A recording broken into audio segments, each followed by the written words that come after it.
St. Mary's down in Faribault. I left home when I was 15 years old to go there.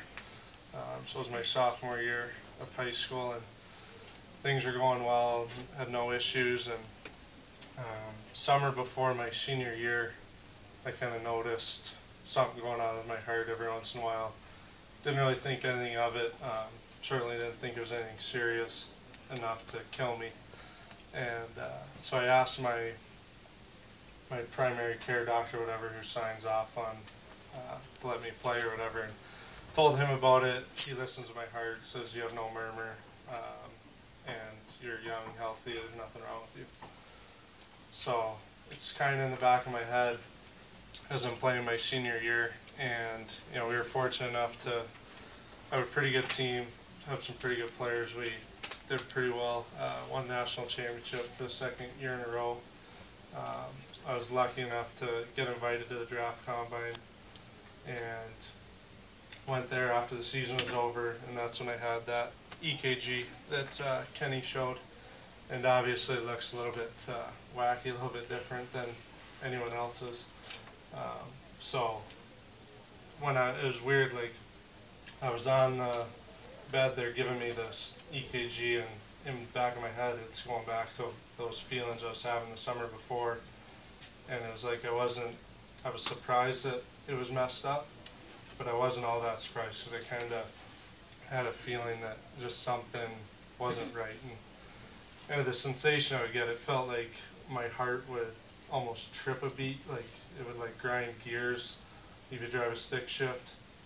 Like that's kind of the most, the easiest way I think I could translate how it felt. But it would just last for almost a split second, and then everything would be back to normal. So again, that was kind of in the back of my head when I was laying on the table having it done.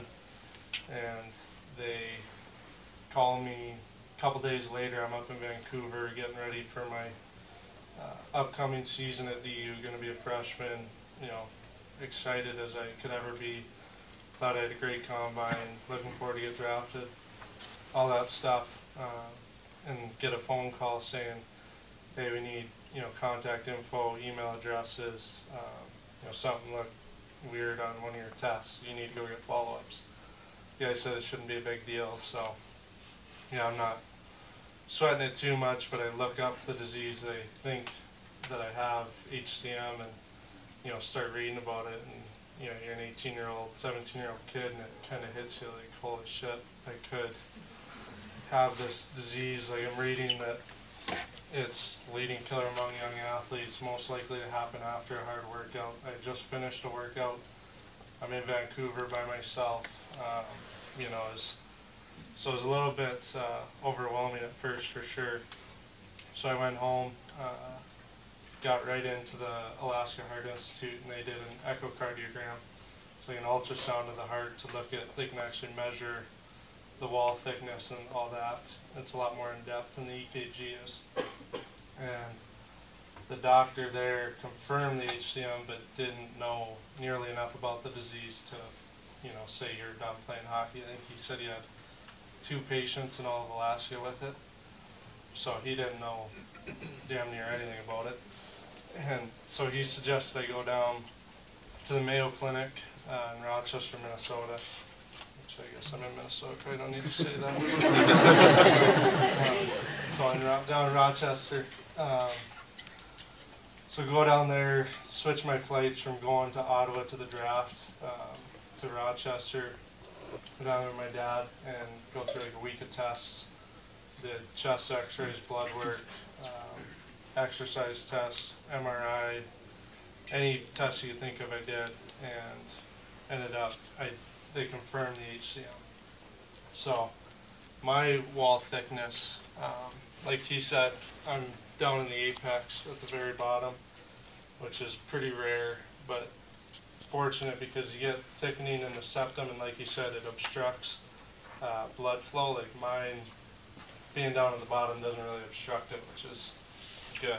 But my wall thickness down there was 24 millimeters thick, so it was a little over 2 times as thick as it should be. And doctor wasn't overly concerned about it. If you're in the 30 range, then you're kind of a candidate to get either surgery or get an implantable defibrillator put in. And so at that point, I wasn't a candidate for that at all. So that was the day before my draft day. Notify all the teams, notify the university, and you know, within the afternoon of my diagnosis, Coach Gwozdecki called me, said I would have my scholarship honored.